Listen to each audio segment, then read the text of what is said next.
How's that? Anything good there? All right. Well, what do you know? Welcome, welcome, and welcome. Just jumping in here. I want to thank everyone who joined us on Wednesday on Rise of the New World Order on their YouTube channel. It was fun. We had 8 people on the panel. That was pretty cool. And I felt it was a really good back and forth with everybody. And as always, and we got to break down the Crowley case again. And Catherine and Sophia did most of the work. I'm still kind of recovering.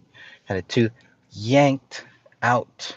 Tooth I've been putting off for about 10 years or so. And while the pain, there's still some type of pain there. The pain that I was feeling before seems to be completely gone. So it's pretty interesting. Hey, Sophia, how are you? Just saying thank you both for joining us on Rise of the New World Order's YouTube channel, and looking forward to part two next week, next Wednesday, 7 p.m. Pacific time. So adjust your calendars, adjust your time zones for that.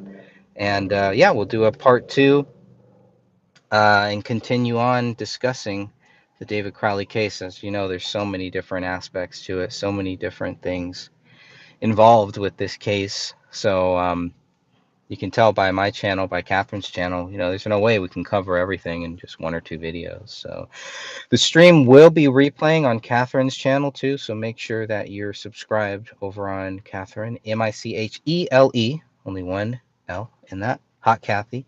And she will be replaying, in case you missed the live stream yesterday, she'll be replaying it tomorrow.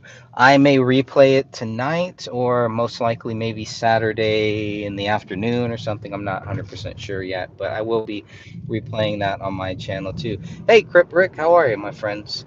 And yeah, make sure you check out Crip Rick's channel. I think he's premiering something in about 15 minutes or so. Rick, isn't that right? Rick, you may be an admin. You should be an admin here, so please drop that link here in this chat so people can go back and, um, if they're not a subscriber to Crip Rick, maybe this will encourage them to do so. He covers a lot of different things. Unlike my Gray Stage channel, he covers a lot of topics. But I do have another channel for other topics too. But the Gray Stage channel is specifically for the David Crowley case. And 1 or 2 times I've had, things that weren't related specifically to the case. So, um, but Rick is dropping a premiere here pretty soon. He also does a Saturday show, which I think is really cool with Cass, which is awesome. It's so great to have everybody. Cass was on the panel too. And so we had a really great panel there. We just didn't have you, Rick. You're the only one missing from it, but these Canadians and their time zones and all that stuff. So all that is a work of wonder, a work in progress.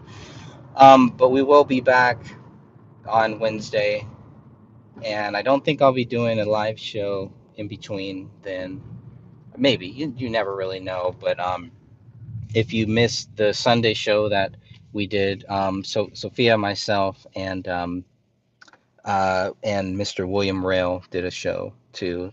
We're jumping on the timeline and going back through the timeline, so the David Crowley timeline. So between all of this, we're just kind of hitting it at every different angle. That's what she said.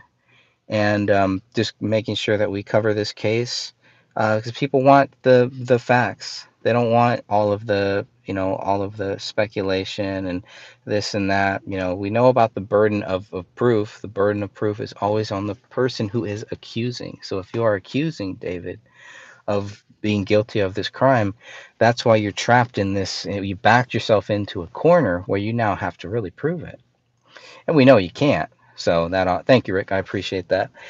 So, because people cannot prove David Crowley is guilty, we remain the winners, victorious in this, and justice lives on. Justice will continue to live on. Now, obviously, the ultimate justice is to keep pushing this forward in many different ways, which we are doing. But as long as we don't give up, as long as we keep on it, that's it. Justice remains. And that's what we're going to continue to do. going forward as always. But the show on Wednesday was really fun. We went over a lot of the crime scene photos, and we were just going to play them in the background. And all of a sudden, everybody just kind of started talking about some of those crime scene photos. We listened to the 911 call by Judy Prochnow. We compared that a little bit to Colin Prochnow's 911 transcript, and you can see that they are very, very different. One of them is what you don't do when you contact the police. What Judy Prochnow did, you do not want to do. It's one of the worst things you could ever do in any type of case, is to assume there was a murder or a suicide, to assume that the dog had eaten anything. All this stuff just makes absolutely no sense at all, at all. And then to try to kind of, try to explain away those actions, just like, wow, you'd be better off just keeping your mouth shut. But you'd have to be a smart person. You'd have to be a person who has some intelligence in order to do that. So we're not dealing with a very bright person there.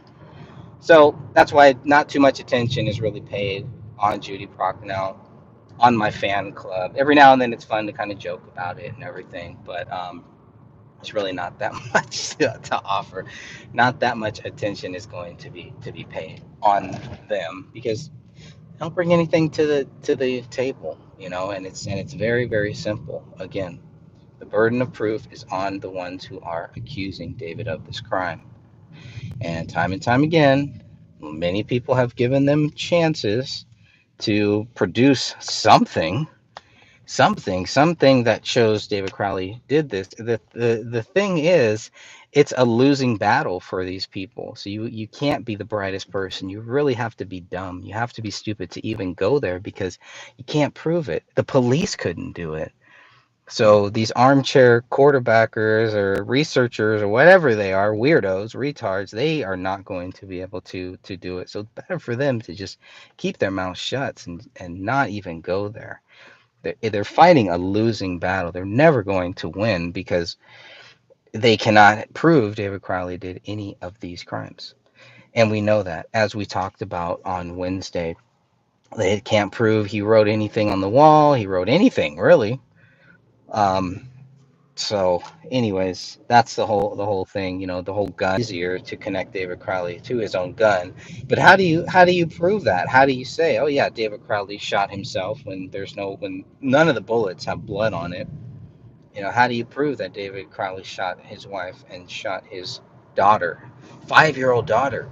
And if you can't do that, it's better to not speculate, because it's a serious accusation, and it's unfortunate that the family has not chosen to sue some of these people who are accusing David of this, have not gone after them. I would, if that was my family. But everybody's different. Everybody has their own path, their own journey, and what they consider is important, worth researching, and what is not worth researching. So, and like I was kind of explaining, is I really don't spend. I know it may seem like to some people I spend a lot of time in this case, but I really don't. It's just such a slam dunk case. So very easy to just say, look, he did not do this, and to keep saying it. And that's what we're going to continue to do, is to continue to keep saying he didn't do it, because he didn't, because there's no proof of it. If there was, boom, that's all we've been asking for 7 years now, and it's the one thing that people cannot do. Can't produce it. You can't produce evidence that is not there. That's just the way it is. Some things will never change. So we did have a great show on Wednesday. I think what Sophie went about 3 hours. I believe about 3 hours, which seems to be typical. So I'm not exactly sure what we're going to fully cover on part two this coming Wednesday. But I mean, doesn't matter. There's so much that we could cover, so much that we didn't get to as well. But I always try to cover some of the more basic things, just the basics, for people who are kind of new to the case.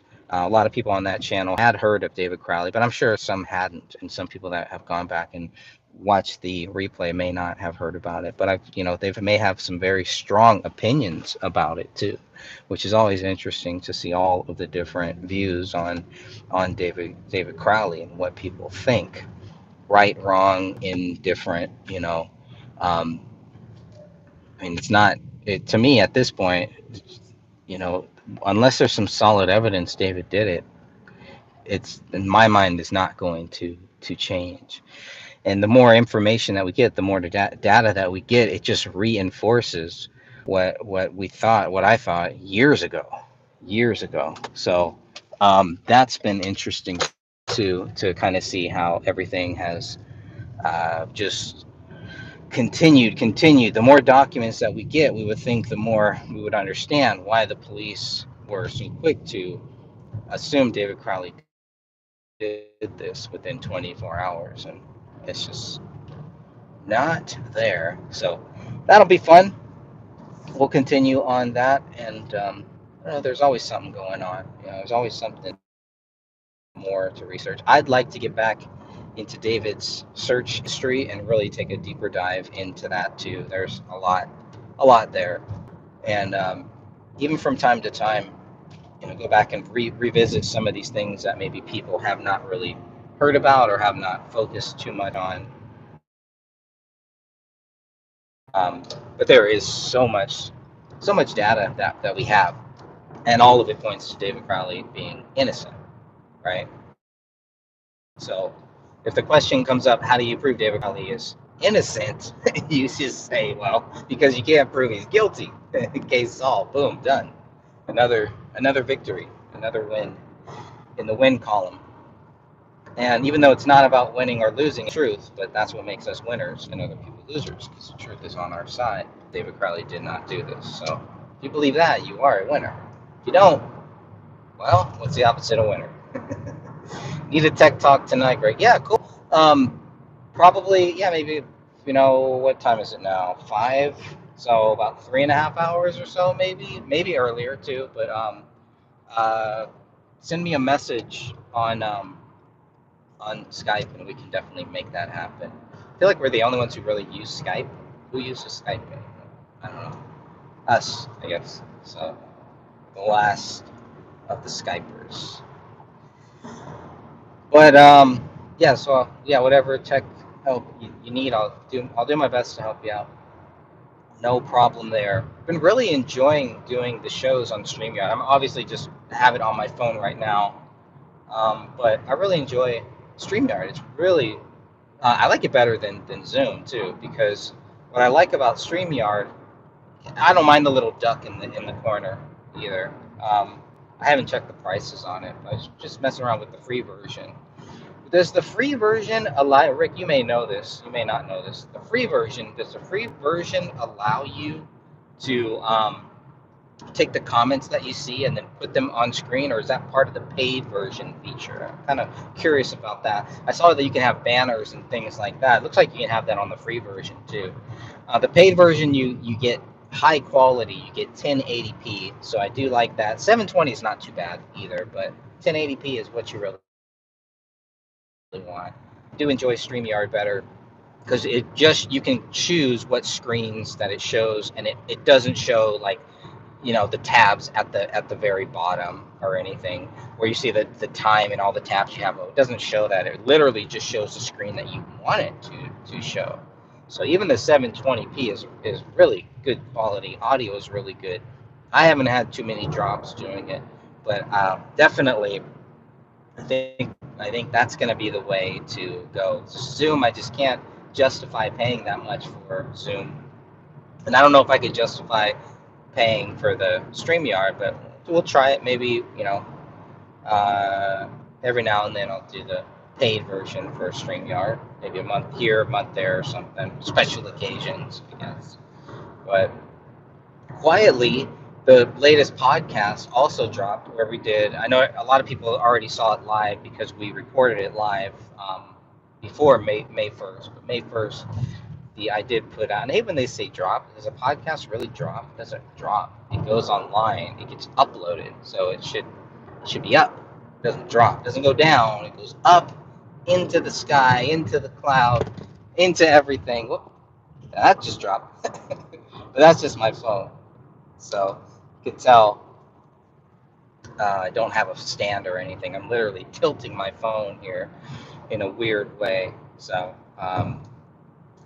do what you do what you can, but just another interesting thing to do. But yeah, so the podcast, the latest podcast. Hey, Will, how are you, man? Good to see you.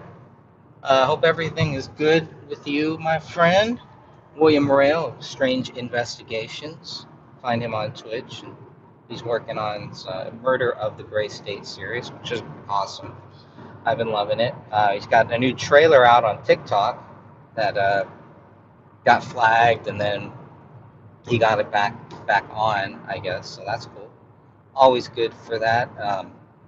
Somebody's got to be on TikTok, right? There's not. I don't know. Are there a lot of David Crowley videos on TikTok? I haven't. I don't really go on TikTok. I do have a TikTok, and I do have the Gray Stage content on TikTok, which I need to get a lot more, obviously, because you only have 3 minutes.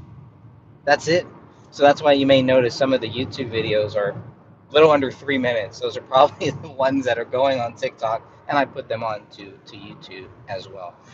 Anything part of the David Crowley series, part of the David Crowley story series, that's what I'm using that, to think, look, if I was going to make a real documentary, or if I was going to find an artist to do a documentary, this is what I would want them to include.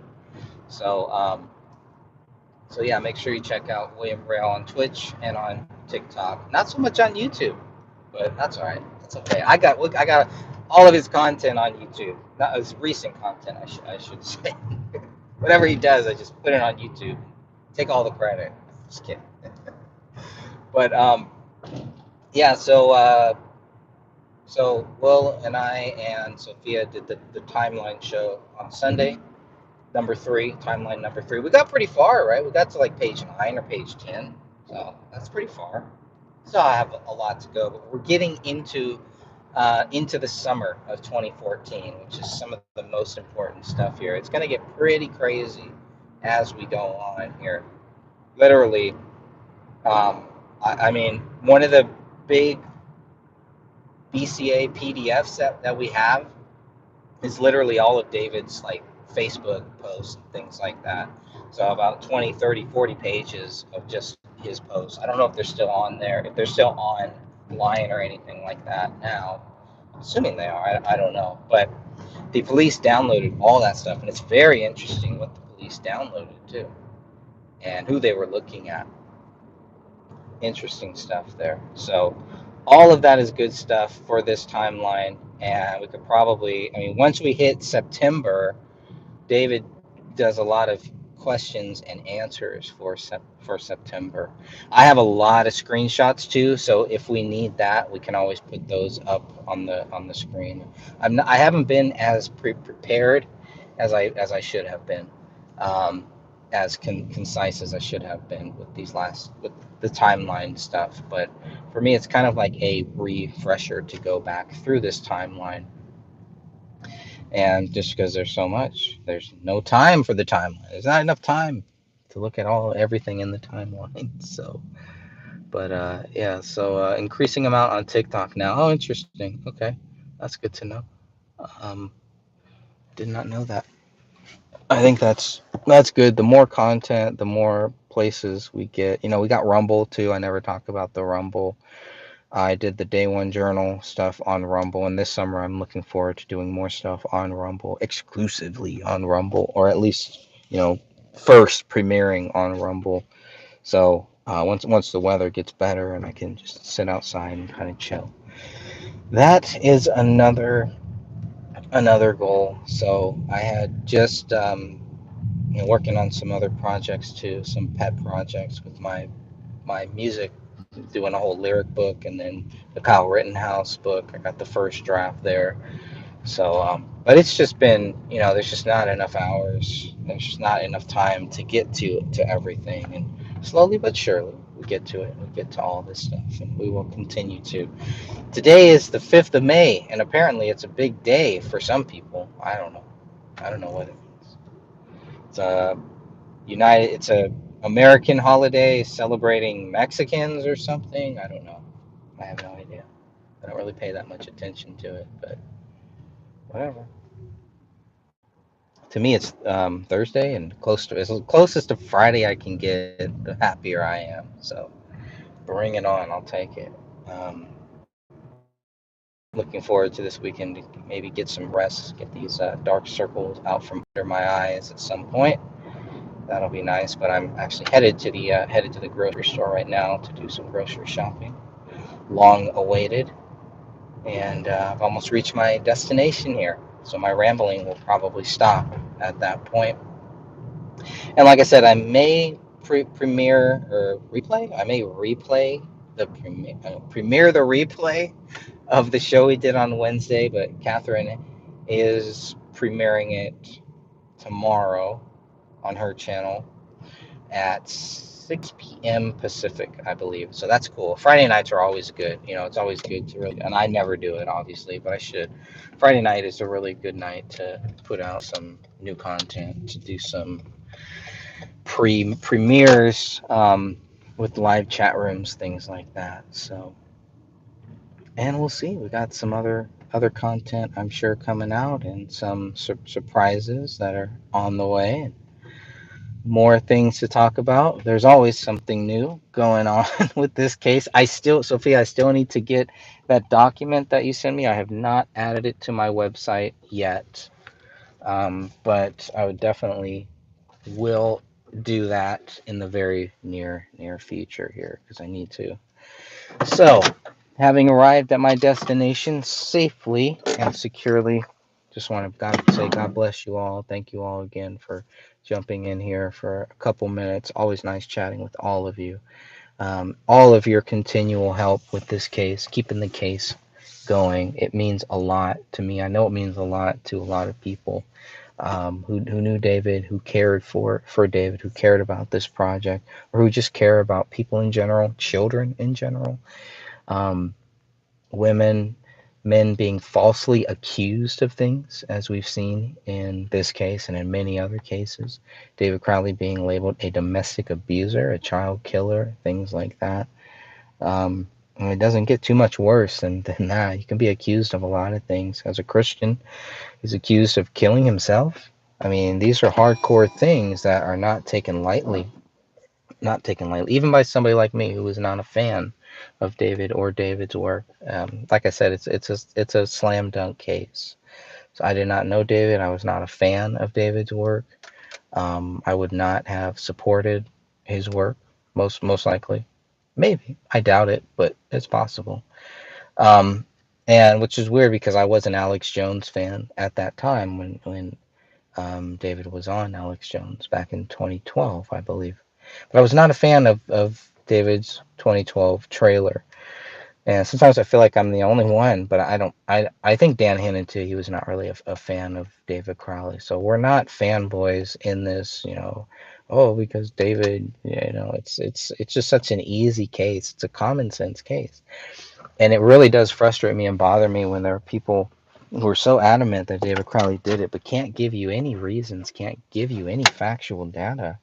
And I pray for those people because they're either mentally ill or there's something wrong with them. That's not the way that a normal person would act, especially a case like this. And then some people have so much hatred towards David, which is a bias, I think. And the bias that I have is that I just was not a fan of his work. So that's my bias. That's the way that I came into this case, with a bias, but not a hateful bias. For me, you have to know somebody to hate them. It's hard for me to hate anybody that I don't know. It doesn't make any sense. Why would I put so much energy, so much into hating somebody? Because hatred it requires a lot of work, and it takes a lot out of you. So don't hate people. It's not worth it. Um, it's There's no reason to. Now, sometimes there's going to be reasons to hate people, and sometimes you're going to have certain people that you do hate, but be cautious with it, and be careful about who you hate, because it drains your energy, it drains you, and it's just not worth it. It's not necessary. They'd have to do something really bad to me for me to hate them. So I don't hate my fan club. I love my fan club. Come on. The Hot Grade Club is still in action. So, good people, God bless you all. And until next time, thank you.